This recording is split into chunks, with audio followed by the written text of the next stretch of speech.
sink or swim, I can't recall who said that to me when I was 16. It's about the pitfalls of being a young star, like a Justin Bieber. It's hard, you know, it's hard when you're young to go through that incredible fame when you're that young, when you haven't had a childhood, and then you want to grow up. Luckily fame came to me when I was 23, and then I lived my teenage years during my fame. But I wouldn't want to be Justin Bieber or any of those young artists. It's tough on them. Television and video have done a lot of damage to music. Well, and those talent shows, which... Well, they propel people into stardom that aren't ready for it, you know, and can't sustain it. And they're only as good as the next song. There's nothing, you know, and I hate that. I hate people, you know, being cast aside. It breaks my heart to see people like Michelle McManus, who, you know, won Pop Star, whatever it was. Yeah. But it's like, it's not fair. Do you watch those shows? Never have done. The Voice is all about watching the judges. It is in America. Nobody on The Voice in America has had a hit record. Nobody on The Voice in England has had a hit record. They're non-entities. Although as outspoken as ever, 66-year-old Elton John has made arguably the most considered, most grown-up record of his career, one that strips tracks back to the basic elements of his voice and his piano.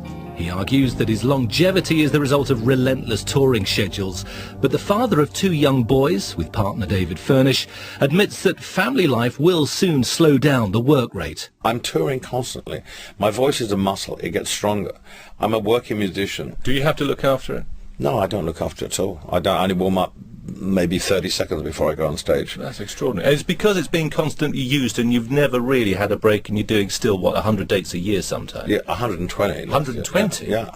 I mean, it will obviously change radically when Zachary goes to school and when Elijah goes to school, because then I'll have to take a look at my touring schedule. Have they joined you on tour? Are they? They're always on tour. They're always, Zachary's been to Australia twice, and he's before he was 2. But that will change, obviously, when they need to start. When they need schooling, because they can't come on tour. Yeah. So, have you got a long-term plan? What will happen there? You don't know. To change your whole lifestyle. No, I can't know. I can't be away from them that long, and things will have to change.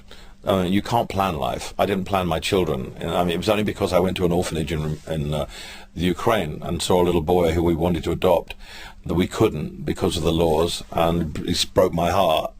And David sat me down and said, you know, why don't we have our own? I said, well, I've always said I'm too selfish. I'm too set in my ways. Life sometimes comes with little signs to you. And that little boy was saying, you know what? You bloody well change your ways. You have a kid, you know, see what it does for you. And what has it done? It's made me the happiest person in the world. And then with the new one as well. I just wish I'd have had them earlier, but Zachary and the new one, Elijah, have brought me more happiness in the last 3 years, 2.5 years, than I could have ever imagined. And I love my partner very much, and we've been together for 20 years. But children are a different thing. It's a different kind of love. On the very first day that civil partnerships became legal, you were there with David. What about marriage? I'll be there on the first day it happens. It's, you know, it's something that we've been given as gay people. A lot of gay people in the world don't even have the right to exist, practically, in Uganda and places like that, in the Soviet Union now. The fact that we've been given these chances by the British government is something that's joyous, and I'm very grateful for. And if this happens, yeah, I'll be there. I don't know. I don't want a big grandiose thing. I just want to go to a registry office, but I'd like to do it. I'd like to say, listen, we've been given this as people, and years ago people had to have miserable lives because they were afraid of their sexuality. Embrace it, be thankful, and set an example and say, yes, this is how far Britain has come as a society, and I'm very proud of that. Elton John there talking to John Wilson, and you can hear the whole of that interview in a special edition of Front Row here on Radio 4 tonight at 7:15.